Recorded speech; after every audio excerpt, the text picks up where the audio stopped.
Alright, so tonight I've got a few stories for you. All of them have one thing in common. Dating apps, you know.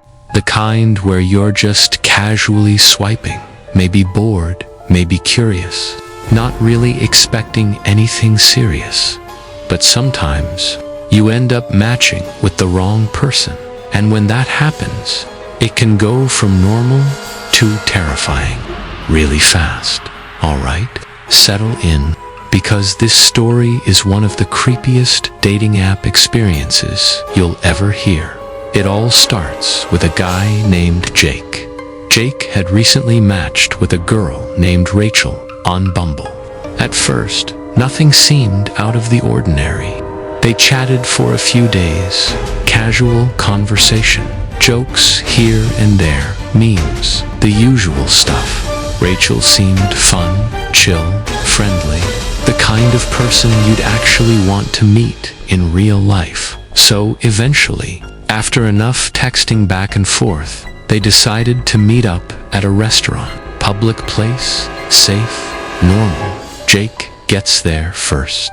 He picks a table near the window, orders a drink while scrolling through his phone, glancing up every now and then, just waiting. He's a little nervous, but in that excited, normal way.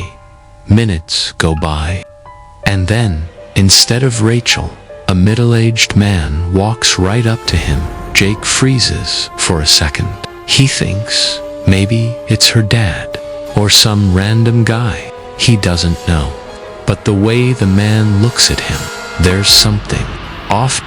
The man stops at his table and asks, "Hey, are you here for Rachel?"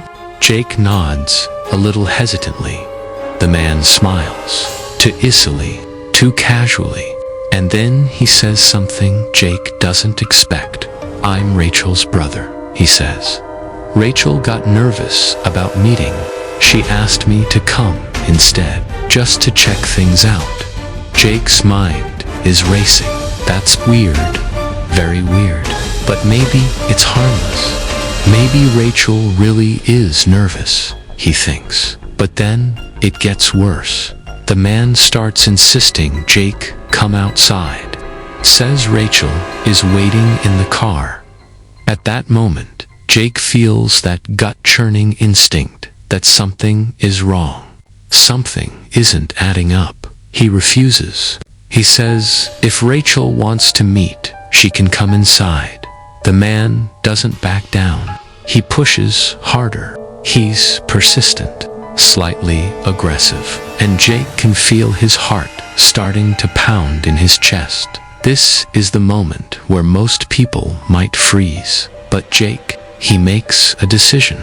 He leaves some cash on the table, stands up, and walks out. The man doesn't follow. Jake breathes a little easier, thinks maybe that's the end of it, but it's not. Later that night, Jake sends Rachel a message. He asks what had happened. Her reply, she doesn't have a brother. She never sent anyone.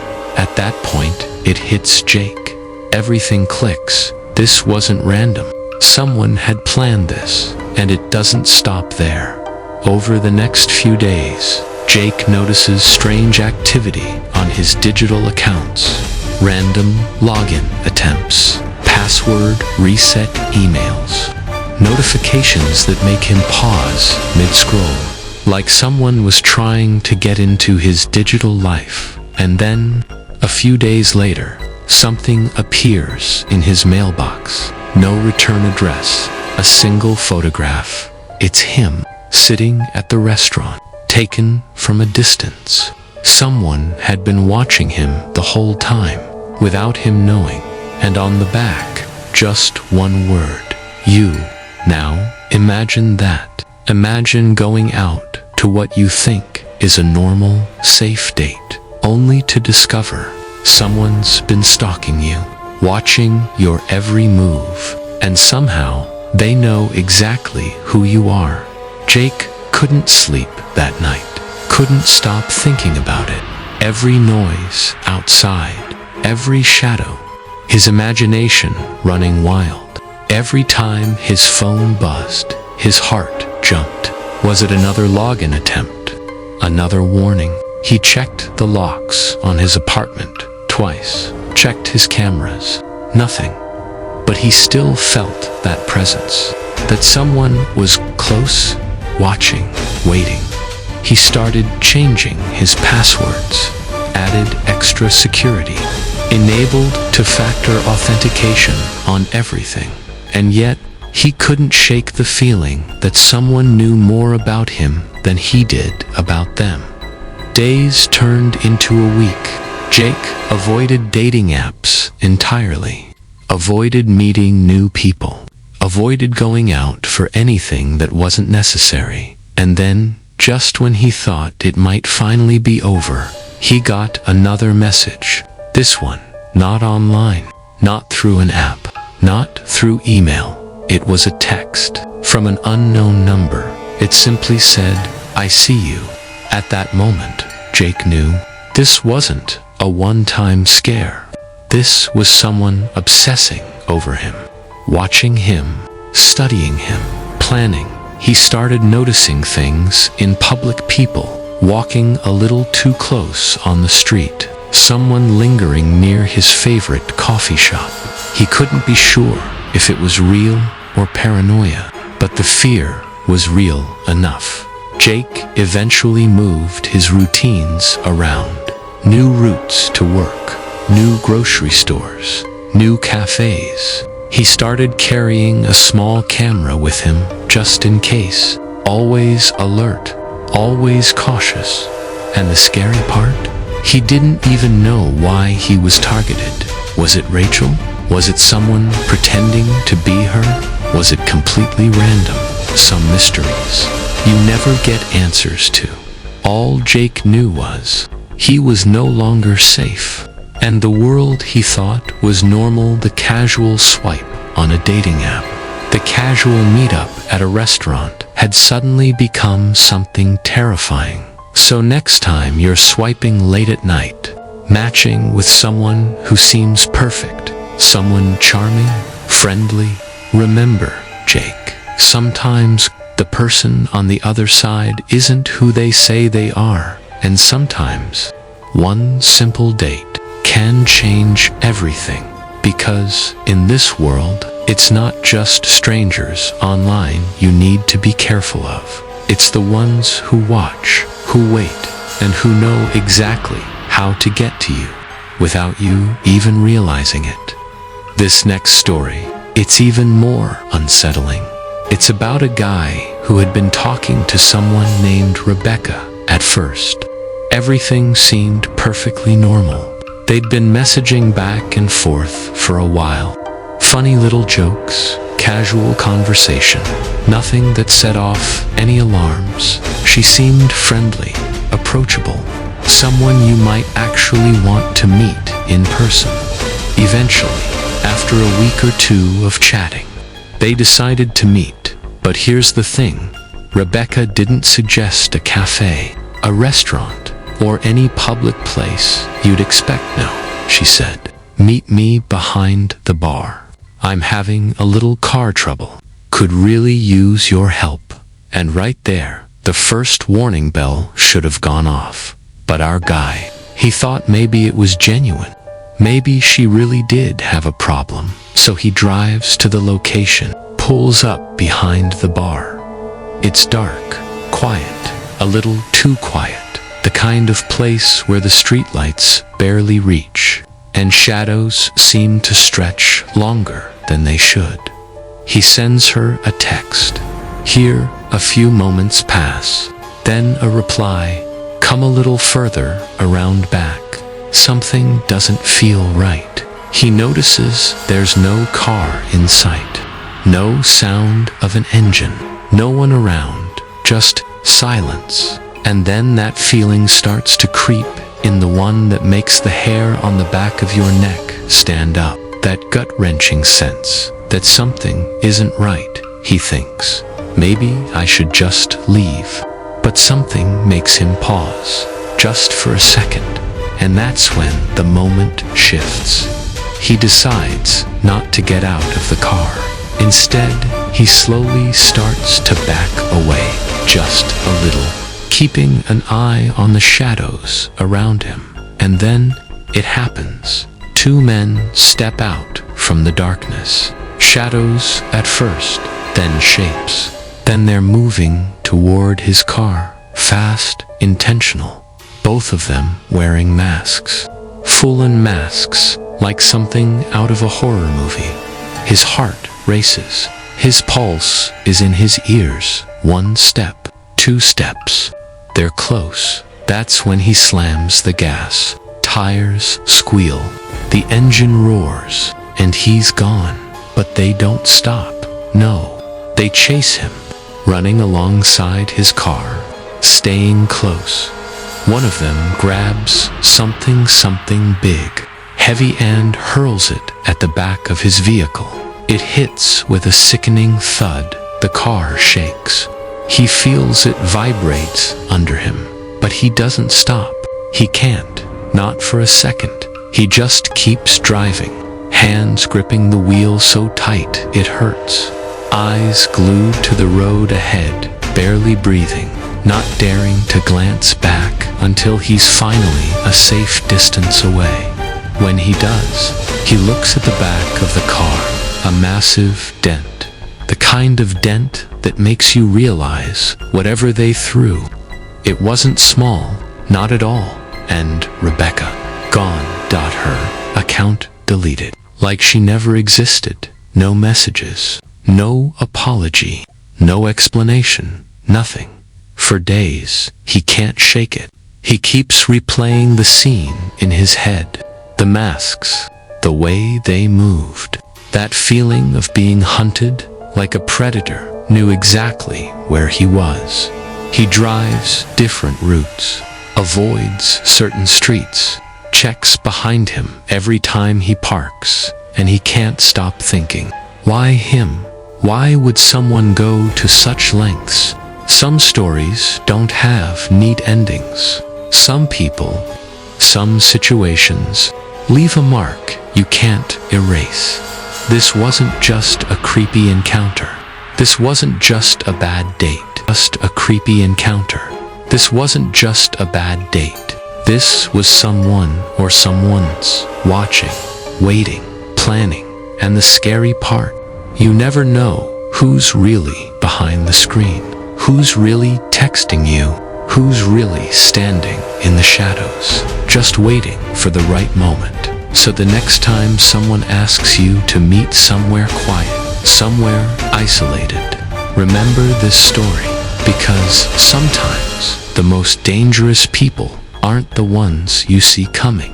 Sometimes they're the ones you never see at all. This one, it's more of a slow burn, creeps up on you.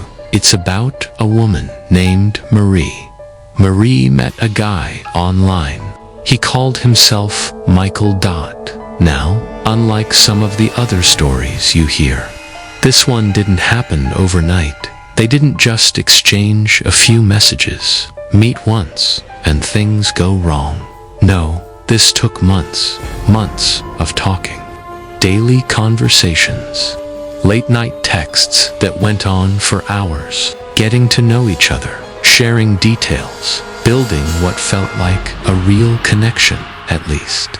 That's what Marie believed. She started to trust him, started to feel like she knew who he was, felt like she could let her guard down just a little. And then it all shifted. One day, Michael dropped a bomb. He confessed, said his name wasn't Michael, said the photos he'd sent weren't him. Everything he had told her, a lie. Naturally, Marie was shocked, angry, hurt, confused.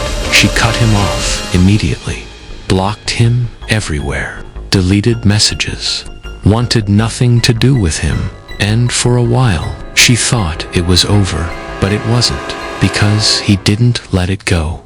Michael, whoever he really was, found ways to reach her again.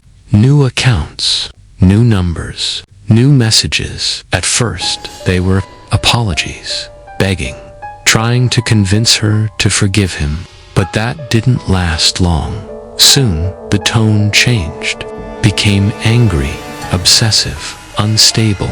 He started bringing up things he shouldn't have known. Details Marie had never shared. Things only someone watching closely, someone tracking her, would know. That's when it got truly terrifying, because this wasn't just someone online anymore. This was someone who knew where she lived, someone who could be anywhere, watching, waiting. Marie tried to rationalize it at first. Maybe it was coincidence. Maybe it was paranoia. But then, one night, it happened. Marie was at home with her family. Everything seemed normal until someone noticed movement outside. A figure standing near the house. Marie's heart stopped. Her stomach dropped. Police were called, and when they arrived, they found him, the same guy, standing there in the shadows with a knife, arrested on the spot. And only then did Marie truly realize how far this had gone, how long she had been under surveillance, how carefully he had been planning, watching, stalking for weeks, months, maybe longer. Her life had been invaded in a way she never imagined, and all because of someone she thought she knew, someone she trusted. It's the kind of story that makes you look at your phone differently, makes you second-guess every online conversation, every person you meet through an app, every Michael who seems too perfect, too kind, too patient, because sometimes the person on the other side isn't just lying about who they are. Sometimes they're lying while watching your every move, and by the time you realize it, it's already too late. Marie survived. The police arrested him. She's safe now, but the scars, the fear, the awareness that someone had been in her life, unseen for months, that doesn't disappear overnight. So the next time you meet someone online, remember Marie, because even the slowest, most seemingly harmless connections can turn into a nightmare you never see coming. And sometimes, it's not the quick, impulsive dangers you have to worry about. It's the ones that creep in slowly, step by step, until one day they're standing in the shadows of your own home. This last story, it's one of those that really sticks with you. It's about a guy named Scott. Scott had matched with a girl named Jenna on Hinge, and at first, everything seemed normal. Good conversation, easygoing chats. Nothing that made him suspicious. They hit it off online, joked around a bit, and finally decided to meet in person. A bar, casual, public safe for, so he thought. Finds a seat, orders a drink, and settles in. Waiting. A little while later, a man approaches him, introduces himself as Rob, says he knows Jenna, claims she's running late. Scott, he doesn't think twice. He goes along with it. They start talking. Small talk, first. Easy enough, but slowly, it starts to feel off. Rob begins asking strange questions, personal questions. Things that feel too probing, too fast. Scott starts feeling uneasy. And then, out of nowhere, Rob grabs his wrist tight, looks him directly in the eyes, and says something that doesn't make sense at first. I'm Jenna. Scott laughs, thinks it's a joke, some weird attempt at humor. But Rob doesn't smile, doesn't break eye contact. He says it again, I'm Jenna. That's when Scott snaps, pulls his hand away, stands up, leaves immediately. No explanation, just gone. And you'd think, maybe that's the end, right? Wrong. Later that night, Scott is at home, trying to put the whole thing out of his mind, trying to convince himself it was just a bizarre encounter, nothing more. And then, a noise, something at his window, a knock, loud, aggressive, demanding. Scott freezes, heart racing. He looks over slowly and sees someone outside. It's Rob, standing there, pounding on the glass, staring straight at him. Scott doesn't move, doesn't speak, doesn't even breathe. The pounding continues, relentless. Eventually, it stops, and just like that, the man is gone. But when Scott finally dares to look, there's something left behind, written on the window. A message, "I'll be watching you." Those words, they linger, etched into his mind. Scott didn't stay there long after that. Within a few days, he moved out, didn't tell anyone where he was going, just packed up and left, because sometimes one encounter, one terrifying moment, is all it takes to realize you were never safe to begin with. He started questioning everything, every text, every message, every swipe, every person online. The world he thought was normal, the casual meetup at a bar, suddenly felt like a trap. And the thing is, it doesn't always stop with one person, one moment. Sometimes it follows you, haunts you, reminds you that there's always someone watching, waiting, planning. Scott learned that the hard way that night. That pounding on the glass, it wasn't just fear, it was a warning.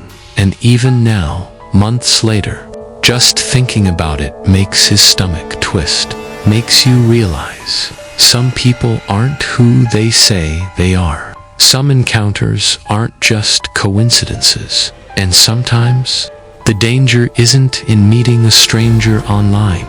The danger is in not realizing, too late, that they were already in your life, watching, waiting. So the next time you meet someone online, remember Scott, because one evening, one wrong person can change everything.